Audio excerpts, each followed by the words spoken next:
They had seen his televised Thanksgiving week address to the nation from the Oval Office. They knew the daunting task he had faced stepping in after Bush, and they knew the score. America's economy was stronger than ever. Housing sales were at a record high. Small businesses were being launched at a healthy clip. Unemployment was dropping fast. The Dow and NASDAQ were reaching new heights. Homeland security had been firmly reestablished. The long war on terrorism had been an unqualified success. Al-Qaeda and the Taliban had been obliterated. Osama bin Laden had finally been found. Dead, not alive. 43 terrorist training camps throughout the Middle East and North Africa had been destroyed by the U.S. Delta Force and British SAS commandos.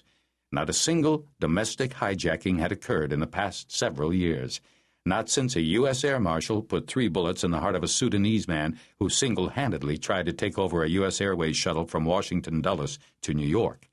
And thousands of cell members and associates of various terrorist groups and factions had been arrested, convicted, and imprisoned in the United States, Canada, and Mexico. Overseas, however, the news wasn't quite as good. The global economy still struggled. Car bombs and assassinations continued to occur sporadically throughout Europe and Asia as remaining terrorist networks, unable to penetrate the U.S., tried to find new ways to lash out against the allies of the Great Satan.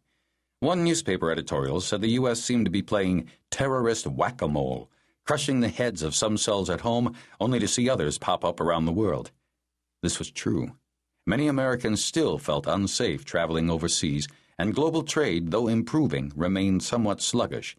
But at least within the U.S., there was now a restored sense of economic optimism and national security. Domestically, at least, recessions were a thing of the past, and terrorism seemed to have been quashed. Presidential promises made were promises kept, and the sense of relief was palpable. As a result, the president's job approval ratings now stood steady at a remarkable 71%. At this rate, he'd win re-election in a landslide, probably pick up even more House seats, and very likely a solid Senate majority as well. Then the challenge would be to move to the next level, to bolster the U.S. and international economies with his sweeping new tax cut and simplification plan. Could he really get a single-rate 17% flat tax through Congress? That remained to be seen. But he could probably get the country back just to low tax rates, say 10% and 20%, and that might be good enough, especially if he abolished the capital gains tax and allowed immediate write-offs for investment in new plants, buildings, equipment, high-tech hardware, and computer software instead of long, complicated Jurassic Park-era depreciation schedules. But all that was a headache for another day. For now, it was time for the president to head to the Brown Palace Hotel in downtown Denver and get some rest.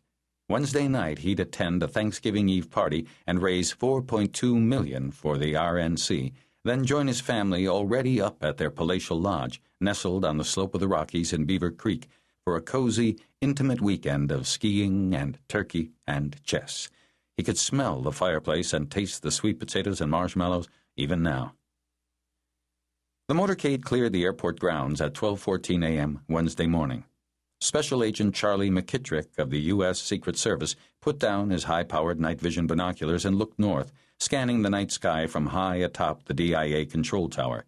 In the distance, he could see the lights of the Gulfstream 4, a private jet chartered by some oil company executives that was now the first aircraft in the holding pattern and waiting to land.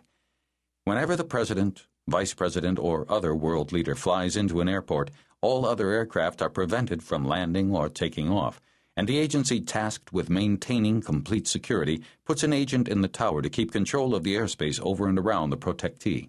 In this case, until Gambit, the code name assigned to the president, was secure at the Brown Palace, McKittrick would maintain his vigil in the tower and work with the local air traffic controllers.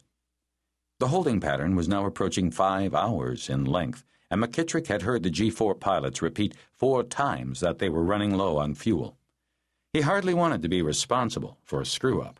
It wasn't his fault the flight crew hadn't topped their tanks in Chicago rather than flying straight from Toronto, but it would certainly be his fault if something went wrong now. He glanced down at the radar screen beside him and saw 13 other flights behind the Gulfstream. They were a potpourri of private and commercial aircraft whose pilots undoubtedly couldn't care less.